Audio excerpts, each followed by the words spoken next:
이강인의 소속팀 PSG, 레알 마드리드의 측면 공격수 비니시우스 주니오르에게 관심을 갖고 있다는 소식이 전해지며 화제입니다.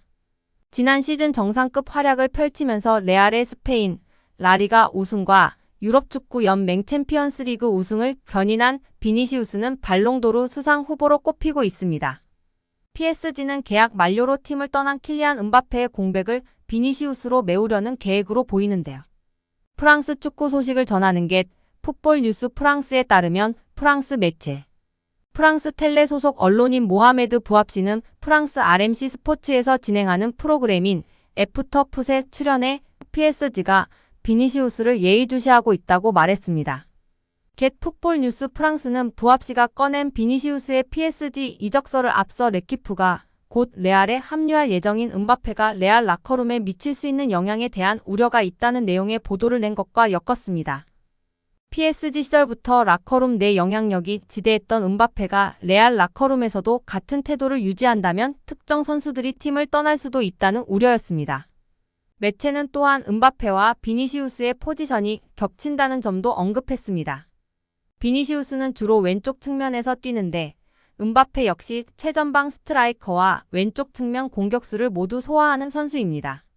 실제 레알은 음바페의 합류로 비니시우스, 음바페, 호드리구로 이어지는 최강 3톱을 구성할 수 있게 됐으나 포지션 불균형에 대한 지적을 피하지 못하고 있습니다. 세 선수가 모두 측면 자원으로 분류되는 데다 중앙에서 영향력을 발휘하는 주드 벨링엄도 무시할 수 없기 때문입니다. 이에 비니시우스의 이적설이 나오게 된 배경입니다. PSG가 새로운 공격수를 찾고 있다는 점도 이유인데요. PSG는 팀 득점의 대부분을 책임졌던 음바페를 대신해 팀의 공격을 맡길 만한 자원을 찾는 중입니다. 곤살루 하무스와 랑달 콜로 무아니가 있기는 하나 두 선수들보다 득점력이 더 좋은 선수가 필요하다는 판단 끝에 결정을 내렸습니다. 이에 빅터 오시멘을 비롯해 다수의 스트라이커 자원들이 PSG와 연결되고 있으나 비싼 이적료 등을 문제로 공식 협상으로 이어지지는 않고 있습니다. 다만 레알이 비니시우스를 매각한다는 희대의 결정을 내릴 것인지 그리고 PSG가 아무리 자본력을 갖추고 있다고 해서 비니시우스를 영입할 수 있을지는 의문인데요. 비니시우스는 유력한 발롱도르 수상 후보이자 현재 레알의 중심축이나 다름없는 선수입니다. 비니시우스의 플레이에서 시작되는 득점과 기회 생산은 수도 없이 많습니다. 레알이 팀의 핵심 자원을 쉽게 넘겨주는 팀은 아니기 때문입니다. 만약 레알이 PSG의 제안을 거절할 경우 PSG는 바이아웃을 지불하는 선택을 내릴 수 있는데 이 역시 실현되기 힘든 일입니다. 레알은 지난해 비니시우스와 재계약을 체결하면서 비니시우스에게 무려 10억 유로 약 1조 4,820억의 바이아웃을 걸었습니다. 아예 판매 불가라는 소리입니다. 과연 파리의 새로운 공격수는 누가 될까요? 어느 선수가 이강인과 호흡하며 이강인 선수를 빛내줄 수 있을까요? 여기에 이강인이 팬들이 선정한 파리 생제르맹 최고의 영입에 꼽히며 화제입니다. 프랑스 스포츠 전문 매체 르텐 스포츠는 PSG는 지난 여름 이적 시장 동안 완전히 혁명을 일으켰다. 리오넬 메시, 네이마르, 마르코 베라티, 세르히오 라모스 등 수많은 스타들과 결별했다. 동시에 총 11명의 선수를 영입했다며 모두 20대 선수이고 23세 이하 선수를 대거 영입했다. 그리고 30세 이상 선수를 6명이나 내보냈다고 전했습니다.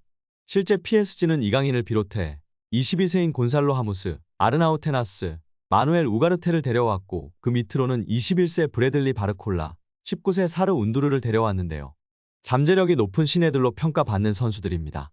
PSG 팀 시스템 자체가 완전히 개편됐습니다. 네이마르와 리오넬 메시가 아닌 킬리안 음바페 위주의 팀을 만들기 위한 노력이기도 하지만 PSG의 과감한 체질 개선을 통해 유럽 정상을 노리기 위한 포석이 깔려 있습니다. 게다가 가성비 측면에서도 확실히 좋습니다. 11명의 선수 중 최고의 영입은 누굴까? 매체는 팬투표를 통해 최고의 영입생을 뽑았는데요. 팬들의 선택은 가장 먼저 루카스 에르난데스였는데요. 역시 검증된 최고 레벨의 선수가 최고의 영입으로 꼽혔습니다. 2위는 우스만 덴벨레였습니다. 그리고 3위는 이강인입니다. 1위로 꼽힌 에르난데스는 이미 강력한 수비력을 지닌 정상급 선수입니다. 바이에른 뮌헨에서 이미 입증했습니다. 최고 레벨의 선수이고 왼쪽 풀백과 중앙 수비수를 모두 볼 수 있어 멀티 능력도 강점으로 꼽히는 세계 정상급 레벨의 선수로 많은 팬들의 관심과 기대를 받았던 선수였습니다. 덴벨레는 많은 분들이 아시다시피 강력한 스피드와 드리블 능력을 지니고 있습니다. 단, 이 선수는 도박성에 가까운데요. 부상 위험도가 있고 경기마다 기복이 심한 선수로 평가받고 있습니다. 두 선수는 이미 기량의 완숙기인 20대 중후반의 선수들로 이미 팬들과 많은 전문가들에 의해 평가가 내려진 선수들입니다. 여기에 3위를 차지한 이강인 선수가 큰 의미가 있습니다. 이강인은 수많은 23세 이하 선수들 중 최고의 영입으로 뽑힌 것입니다. 이 부분을 주목해야 합니다. PSG가 영입한 영권들 중 최고의 잠재력을 가지고 있고 팬들의 관심과 사랑을 받고 있다는 의미입니다. 이강인보다 낮은 투표를 받게 된 우가르테 선수는 포르투갈 스포르팅 리스본에 2021년 입단한 뒤 주축 미드필더로 자리매김했던 선수입니다. 첫 시즌부터 25경기를 소화하며 주목받았고 우루과이 대표팀에도 뽑혔습니다. 2022년도 시즌에도 리그 31경기에 나왔으며 2022 국제축구연맹 카타르 월드컵 본선에도 이름을 올렸습니다. 지난 3월 한국과의 평가전에도 출전한 바 있습니다. 첼시 등 복수의 팀들로부터 관심을 받았던 우가르테였으나 PSG가 결국 더 많은 돈을 앞세워 영입에 성공한 것으로 알려져 있습니다. 우가르테의 이적료는 6천만 유로 약 854억 원으로 알려져 오버페이가 아니냐란 소리까지 들었던 PSG입니다. 또한 정통 공격수에 대한 갈망으로 하무스를 임대했다가 최근 완전 이적시켰는데요. PSG가 벤피카 구단에 지불할 이적료는 최대 8천만 유로 약 1132억 원으로 알려져 있습니다. 기본 이적료는 6,500만 유로 약 920억 원에 옵션 1,500만 유로 약 212억 원이 더해지는 형태입니다. 트랜스퍼마르크트에 따르면 하무스의 이적료는 기본 이적료만으로도 PSG 구단 역대 5위에 해당하고 옵션이 실행되면 역대 4위까지 오르게 되는 등 천문학적인 액수를 쏟아 부은 두 선수보다도 이강인이 팬들의 사랑과 관심을 받고 있고 잠재성을 인정받은 놀라운 결과입니다. A매치 10호 골을 기록한 이강인은 그대로 손흥민에게 달려가 폴짝 뛰어 안겼습니다. 요란하던 중국 관중들은 일제히 침묵에 빠졌습니다. 이번 골로 이강인은 최근 10번의 A매치에서 6골 3도움을 올리게 됐습니다. 10경기에서 9개의 공격 포인트. 최고의 폼인데요. 이 경기 약 79분간 활약한 이강인은 1골 이외에도 89%의 높은 패스 성공률, 기회 창출 1회, 상대 박스 내 터치 1회, 드리블 성공 1회, 파이널 서드 지역 공 투입 무려 10회를 기록하며 한국이 답답한 순간마다 숨통을 트이게 만들었습니다. 실제로 한국은 이 경기 손흥민이 위치한 왼쪽 측면에서 주로 공격을 풀었습니다. 이강인이 위치한 오른쪽으론 공이 잘 가지 않았습니다. 하지만 이강인은 공을 잡을 때면 필드 전체를 확인한 뒤 동료가 쇄도하는 쪽으로 공을 뿌리며 공격을 이끌었습니다.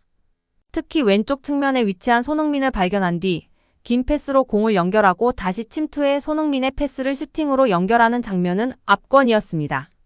이강인은 소속팀 PSG와 대표팀에서 여러 포지션을 오가며 활약 중입니다. 그는 가장 선호하는 포지션 이야기가 나오자 매 경기 매 순간 다른 것 같다. 감독님이 원하시는 포지션에서 최선을 다하겠다. 내가 대표팀에서 처음 한 인터뷰처럼 매 순간 팀을 가장 많이 돕고 좋은 결과를 낼 수 있도록 최선을 다하려 한다. 포지션에 신경 쓰기보다는 팀의 도움과 보탬이 많이 되려 한다라고 말했습니다. 한국 축구는 큰 변화의 시기를 앞뒀습니다. 손흥민, 이재성, 김진수 등 1992년생들의 나이가 30 중반으로 접어들고 있기 때문인데요. 하지만 젊은 이강인의 맹활약에 팬들은 걱정을 조금이나마 덜을 수 있었습니다.